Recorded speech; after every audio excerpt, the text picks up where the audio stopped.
DSP భీమిరెడ్డిని ACB అధికారులు arrest చేశారు. ఆదాయానికి మించిన ఆస్తుల కేసులో భీమిరెడ్డిని అరెస్ట్ చేశారు. 4 రోజుల క్రితం భీమిరెడ్డి ఆస్తులపై సోదాలు నిర్వహించిన ఏసీబీ దాదాపు 300 కోట్ల రూపాయల అక్రమాస్తులు గుర్తించింది. ఏసీబీ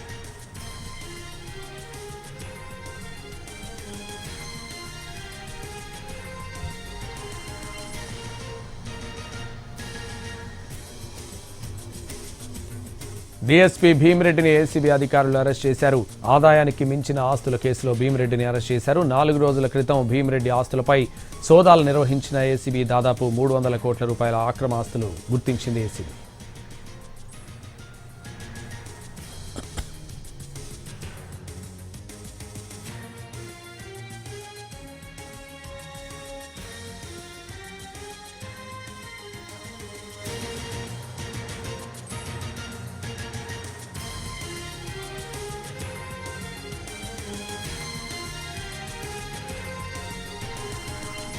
డీఎస్పీ భీమిరెడ్డిని ఏసీబీ అధికారులు అరెస్ట్ చేశారు.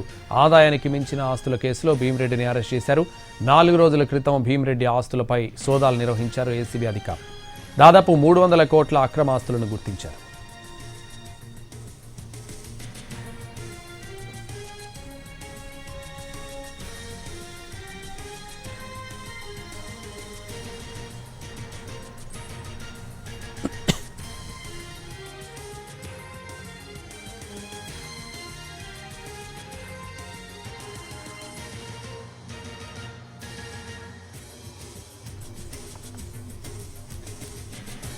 డీఎస్పీ భీమిరెడ్డిని ఏసీబీ అధికారులు అరెస్ట్ చేశారు. ఆదాయానికి మించిన ఆస్తుల కేసులో భీమిరెడ్డిని అరెస్ట్ చేశారు. ఇదే విషయానికి సంబంధించి crime input editor Ramesh Vaitla మరింత సమాచారం అందిస్తారు. రమేష్, టెక్నికల్ సర్వీసెస్ డిఎస్పీగా పనిచేస్తున్న భీమిరెడ్డిని ఏసీబీ అధికారులు అరెస్ట్ చేశారు. మనకేసేపట్లో కోర్టులో కూడా హాజరుపరచబోతున్నారు. అయితే డిఎస్పీ భీమిరెడ్డి ఇండ్లపై సోదాలు నిర్వహించినప్పుడు ఆదాయానికి మించిన ఆస్తుల కేసులో అతనిపై సోదాలు నిర్వహించారు. దాదాపు 20 చోట్ల నిర్వహించిన సోదాల్లో అతనికి సంబంధించిన ఆస్తులు దాదాపు 100 కోట్ల రూపాయలు వచ్చే ఆస్తులను ఏసీబీ అధికారులు గుర్తించారు. అయితే గుర్తించిన తర్వాత అతన్ని అరెస్ట్ చేస్తారని అందరూ ఊహించారు. కానీ ఏసీబీ అధికారులు అతని నోటీస్ ఇవ్వడంతో కొంత విమర్శ రావడం జరిగింది. ఎందుకంటే అసలు తీవ్రమైన అనారోగ్యం ఉన్న నేపథ్యంలో అతని నోటీస్ ఇచ్చాము, అతని వివరణ కోరామని చెప్పి కూడా ఏసీబీ అధికారులు చెప్పడం జరిగింది. అయితే ఈ నేపథ్యంలో డిఎస్పీ భీమిరెడ్డి అరెస్ట్ చేయకపోవడంతో మొత్తంగా విమర్శ రావడంతో ఇప్పుడు తాజాగా అతను ఆసుపత్రి డిశ్చార్జ్ కావడంతో వెంటనే అతన్ని అరెస్ట్ చేసినట్లు ఏసీబీ అధికారులు మరి కాసేపట్లో అధికారికంగా ప్రకటించబోతున్నారు. ఇందుకు సంబంధించి మరి కాసేపట్లో అతన్ని కోర్టులో కూడా హాజరుపరుస్తామని అధికారులు చెప్తున్నారు. మొత్తంగా చూస్తే